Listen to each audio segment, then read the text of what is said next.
Ramzan special আজকে বানাবো মুচমুচে বেগুনের চপ। বেগুনি বানানোর জন্য এখানে আমি মিডিয়াম সাইজের একটি বেগুন নিয়েছি। বেগুনটাকে ভালোভাবে ধুয়ে স্লাইস করে কেটে নিতে হবে।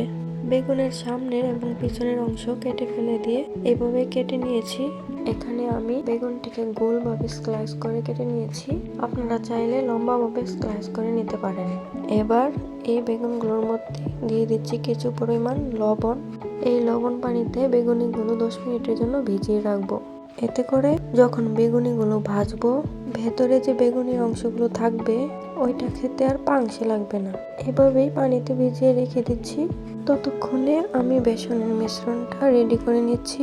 এবার চেলে নেওয়া বেসনগুলো দিয়ে দিচ্ছি। এখানে আপনারা অবশ্যই বেসনটিকে চেলে নেবেন। এরপর দিয়ে দেব চালের গুঁড়ো।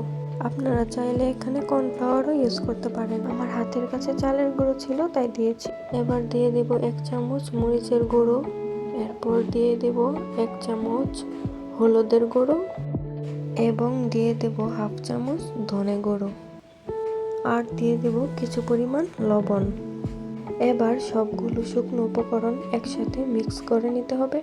ভালোভাবে মিক্স করে নিতে হবে যেন গুটি বা দানাদার ভাব না থাকে। এবার শুকনো উপকরণগুলোর সাথে অল্প অল্প করে পানি অ্যাড করে দিতে হবে। এখানে অল্প অল্প করে পানি দিয়ে বেসনের ব্যাটারটি তৈরি করে নিতে হবে। অতিরিক্ত পানি দিয়ে দিলে বেসনটি অতিরিক্ত পাতলা হয়ে যেতে পারে, যার কারণে বেগুনিগুলো সুন্দর এবং মুচমুচে হবে না।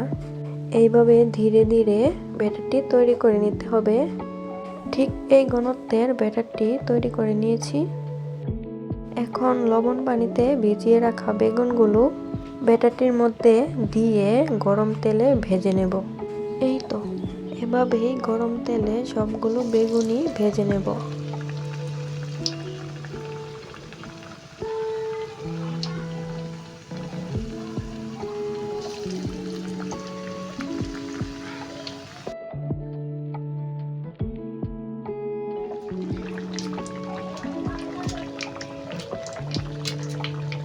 বেগুনিগুলো ভাজা হয়ে গেলে একটি পাত্রে নামিয়ে নেব। এই তো রেডি হয়ে গেল ঘরে তৈরি খুব সহজেই মজাদার মুচমুচে বেগুনের চপ। কতটা ক্রিস্পি হয়েছে দেখতেই পাচ্ছেন।